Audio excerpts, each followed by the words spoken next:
السلام عليكم ورحمة الله وبركاته. كيفكم؟ إن شاء الله مبسوطين. الله يحميكم ويحمينا. قولوا آمين. كل عام وأنتم بخير. الله يعيده عليكم وعلينا باليمن والسلام والأمن والأمان والستر والعافية. قولوا آمين. اليوم بيشرفني إنه أقدم لكم طبخة من تحت إيدين أخونا وزميلنا من أيام الجامعة الدكتور عامر أبو محمود. معلم كل شيء وكتير شاطر. إن شاء الله تعجبكم طبخته وتجربوها وتدعوا له وتدعوا لنا عليها. يلا قولوا بسم الله الرحمن الرحيم وصلوا على النبي. السلام عليكم. معكم أخوكم عامر أبو محمود من ألمانيا. اليوم راح نسوي لكم نزلت الباذنجان أو نزلت الأسود. عندنا هون باذنجان جهزناه، قشرناه وجهزناه. نص كيلو لحمة مفرومة، 4 حبات بصل مفرومة ناعمة. البهارات: معلقة صغيرة فلفل أسود، معلقة ونص سبع بهارات، نص معلقة زنجبيل، مكعبين ماجي وملح حسب الرغبة. في عنا الصنوبر الأول حوالي 50 جرام، وفي عنا معلقة كبيرة سمنة حيواني، و100 ملي زيت مازولا أو زيت ذرة أو زيت دوار شمس أي نوع، حوالي لتر مي سخنة، والرز. هلا بدنا نبلش بتحضير الحشوة. بنحط معلقة السمنة. هلا بنضيف اللحمة المفرومة،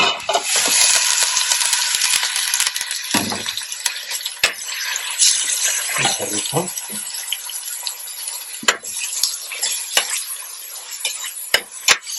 هلا بنضيف البهارات اللي جهزناها. مظبوط. هلا بنخفف النار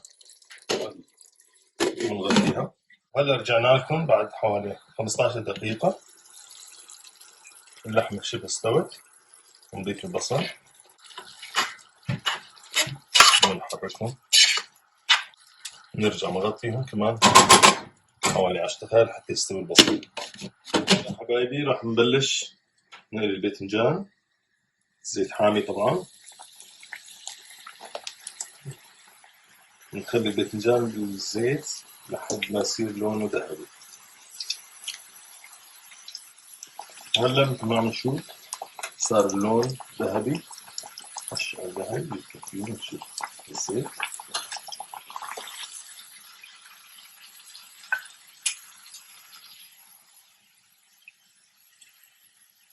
نحطه جرب على محارم مطبخ حتى ينشفوا من الزيت. هلا بنحط بالمقلاية الصغيرة فنجان زيت مازولا مشان نحمص فيه الصنوبر. طبعا ايدنا بالصنوبر لحتى ما يحترق، وبس بلش يتغير لونه نطفي تحته لحتى ما يحترق. هلا بعد ما حمصنا الصنوبر شايفين اللون ذهبي، نضيفه على اللحمة ونخلط ونطفي تحته النار لأنه استوى خلص، عشان يضل الصنوبر كمان فيه قرشة. هلا بعد ما استوت الحشوة حطيناها طبعا مصفاية معدن، أكيد مو بلاستيك لأنه حامية، حتى تنزل ميتها تتصفى وتضل ناشفة. بس تبرد نبلش نحشي الباذنجان. المي طبعا اللي بتنزل من الحشوة راح نستخدمها بعدين مع الطبخ. هلا اخواني بعد ما بردت الحشوة برد الباذنجان، راح نجيب الباذنجانة وبديل المعلقة نفتحها.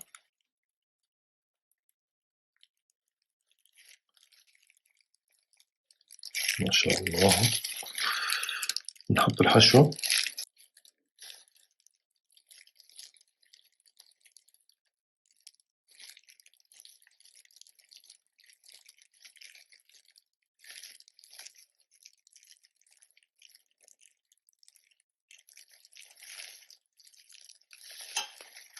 نصفهم بالسمنة.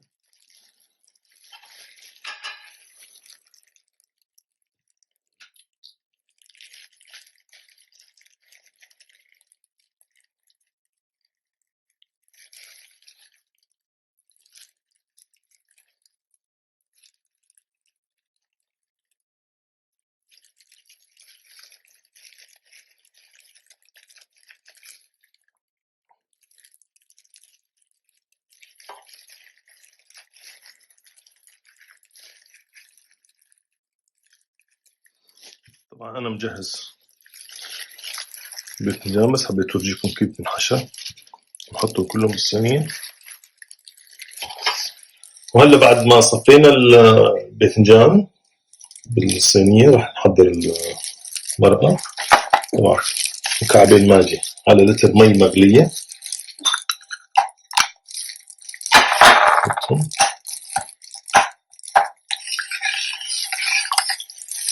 نضيف شوية ملح.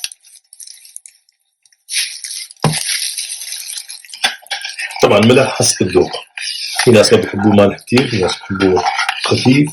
هلا بنحطها على الصينية شوي شوي بحيث نغمر الباذنجان فقط مو أكثر.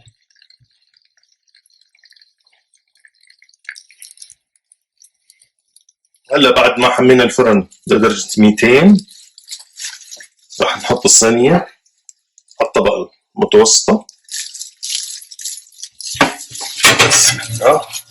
ونتركها من 45 دقيقة إلى 50 دقيقة.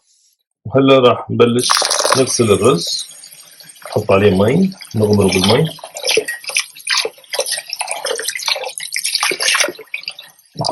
طبعا غسيل الرز الهدف منه إخراج النشا حتى ما يخبص. نفرك باليدين فرك خفيف هيك المي. بنكب المي عنه أول مرة ونعيد الكرة مرتين.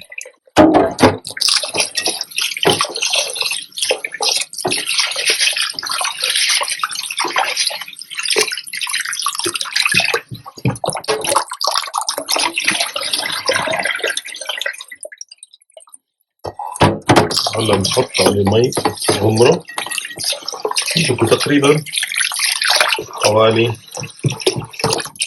20 ل 30 دقيقة. بسم الله الرحمن الرحيم. هلا رح نبلش بالرز لحد ما تستوي صينية المنزلة. هلا حطينا معلقة كبيرة سمنة، رح نضيف لها مقدار كاسة شاي زيت ذرة، ونحط عليهم الشعرية. طبعا نحمص شوي لحتى يصير لونها أشرف ذهبي. وهلا بعد ما صار لون الشعرية ذهبي أشرف ذهبي راح نضيف كمية المي اللي هي مقدار ونص لكل مقدار. يعني أنا حطيت كاسة ونص رز، أحط لها كاستين وربع تقريبا مي سخنة. هلا معلقة صغيرة ملح، هي واحدة، هي نص. بنحركهم حتى يذوب الملح. وهلا بعد ما غلي المي على الشعرية نكون صفينا احنا الرز من المي وننزله.